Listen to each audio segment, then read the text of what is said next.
राज्यभरात गाजत असलेल्या भोंदू अशोक खरात प्रकरणामुळे रुपाली चाकणकर चांगल्याच चर्चेत आल्या आहेत.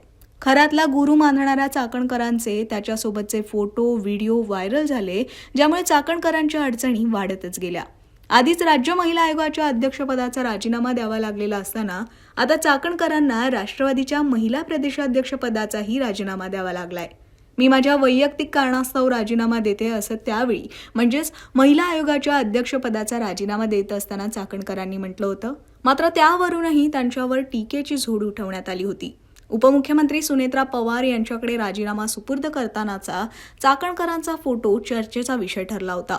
राजीनामा देताना चाकणकर ज्या पद्धतीनं उभ्या होत्या तो प्रकार एखाद्या मॉडेलिंगच्या फोटोशूट सारखा वाटत होता असं म्हणत दमानिया यांनी टीका केली होती. महिला आयोगाचं अध्यक्षपद गेल्यानंतर चाकणकरांकडे राष्ट्रवादीचं महिला प्रदेशाध्यक्षपद कायम होतं, ज्यावरूनही विरोधकांनी त्यांना लक्ष केलं होतं. अखेर सर्व स्तरातून दबाव वाढल्यानंतर चाकणकरांना राजीनाम्याचा निर्णय घ्यावाच लागला. सुनेत्रा पवारांना पत्र लिहून त्यांनी आपला राजीनामा सोपवलाय.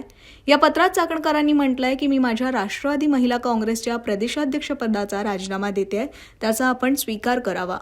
राजीनाम्यासोबतच त्यांनी आपली भूमिका स्पष्ट करताना ही सर्व परिस्थिती वेदनादायक असल्याचं सांगितलं. खरात प्रकरणाबाबत मी पहिल्या दिवशीच माझी भूमिका स्पष्ट केली आहे.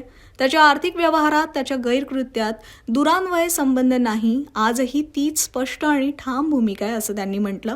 तर सुनेत्रा वहिनींशी झालेल्या चर्चेनुसार मी माझ्या राष्ट्रवादी महिला काँग्रेस प्रदेशाध्यक्षपदाचा राजीनामा देते असंही त्यांनी स्पष्ट केलं.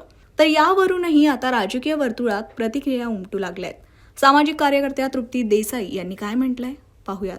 अशोक खरात प्रकरणात रुपाली चाकणकर यांनी महिला आयोगाचा ज्या दिवशी राजीनामा दिला त्याच दिवशी जो आहे तो प्रदेशाध्यक्ष पदाचा राजीनामा येणं गरजेचं होतं, कारण त्यांच्या पक्षाची प्रतिमा खराब होत होती आणि ज्या पद्धतीनं तपास वेगवान सुरू आहे त्या प्रदेशाध्यक्ष पदावर सत्ताधारी पक्षात असताना दबाव आला असता त्या तपासावर, त्यामुळे त्यांनी तो राजीनामा द्यावा किंवा त्यांची हकालपट्टी व्हावी अशी मी मागणी केली होती. पण आता देर आहे दुरुस्त आहे असं म्हणावं लागेल. आता त्यांचा जो आहे तो राजीनामा तब्बल अशोक खरातला 10 दिवस अटक केल्यानंतर आलेला आहे आणि आता दोन्ही राजीनामे दिल्यामुळं त्यांच्या जो आहे तो तपासाचा मार्ग मोकळा झालेला आहे. एसआयटी लवकरच त्यांना जे आहे ते तपासासाठी बोलवून घेईल आणि अनेक गोष्टी ज्या आहेत त्या जनतेच्या समोर येतील.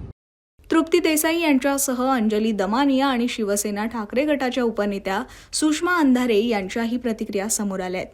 कर्माचं फळ चुकत नाही, याच जन्मात भोगावं लागतं असं म्हणत दमानिया यांनी चाकणकरांवर तोफ डागली.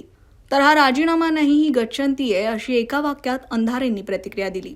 मात्र यानंतर आता पुन्हा चाकणकरांच्या अडचणी वाढणार का हे पाहणं महत्त्वाचं असेल. या सगळ्यावर तुमचं मत काय आहे कमेंटमध्ये नक्की कळवा आणि अशाच व्हिडिओ पाहण्यासाठी महाराष्ट्र टाइम्स ऑनलाईनच्या YouTube चॅनलला सबस्क्राईब करा.